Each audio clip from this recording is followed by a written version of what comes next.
Yeah, right. She straightened up. We'll find a way. Over the basketball court, a few of the hunters were shooting hoops. One of them was arguing with the guy from the Aries cabin. The Aries kid had his hand on his sword, and the hunter girl looked like she was going to exchange her basketball for a bow and arrow at any second.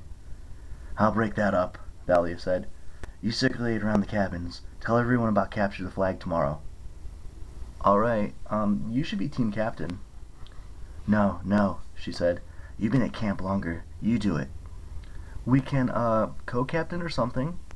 She looked about as uncomfortable with that as I felt, but she nodded. As she headed for the court, I said, Hey, Thalia? Yeah? I'm sorry about what happened at Westover. I should have waited for you guys. It's okay, Percy. I probably would have done the same thing. She shifted from foot to foot like she was trying to decide whether or not to say more. You know, you asked about my mom, and I kind of snapped at you. It's just... I went back to find her after 7 years, and I found out that she died in Los Angeles. She, she was a heavy drinker, and apparently she was out driving late one night about 2 years ago, and... Thalia blinked hard. I'm sorry. Yeah, well, it's not like we were ever close. I ran away when I was 10.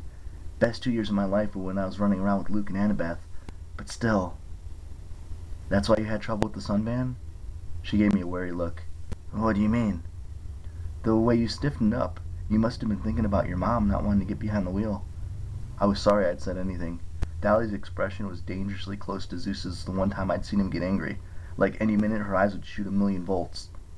Yeah, she muttered. That must have been it.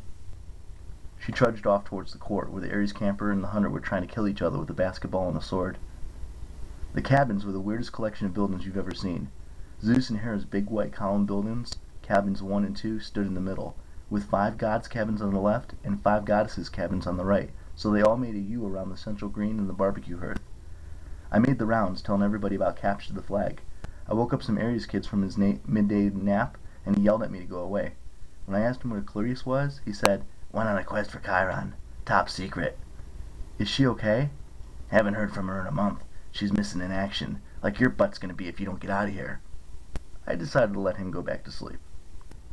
Finally, I got to cabin 3, the Poseidon cabin. It was a low, gray building hewn from the stone of the sea, with shells and coral fossils imprinted in the rock. Inside, it was just as empty as always, except for my bunk. A minotaur horn hung on the wall next to my pillow. I took Annabeth's baseball cap out of my backpack and set it on the nightstand. I'd give it to her when I found her, and I would find her. I took off my wristwatch and activated the shield. It creaked noisily as it spiraled out. Dr. Thorne's spikes had dented the brass in a dozen places. One gash kept the shield from opening all the way, so it looked like a pizza with 2 slices missing. The beautiful metal pictures that my brother had crafted were all banged up.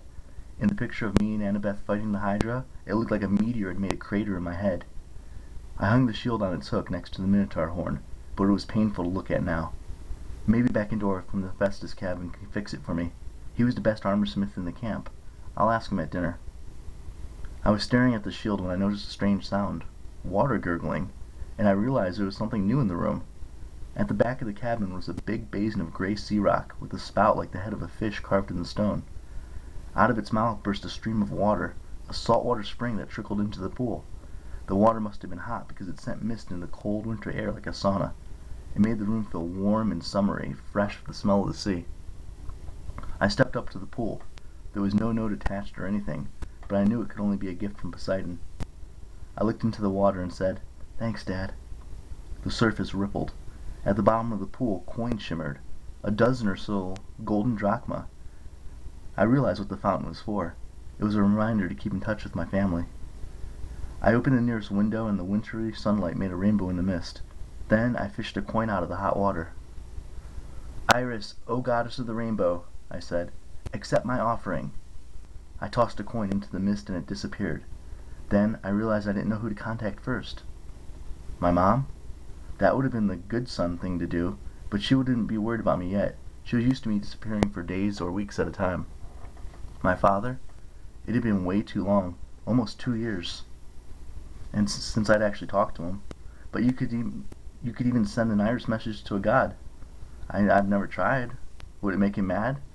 Like a sales call or something? I hesitated, and then I made up my mind. Show me Tyson, I requested, at the Forges of the Cyclops.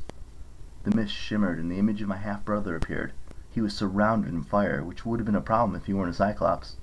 He was bent over an anvil, hammering a red-hot sword blade.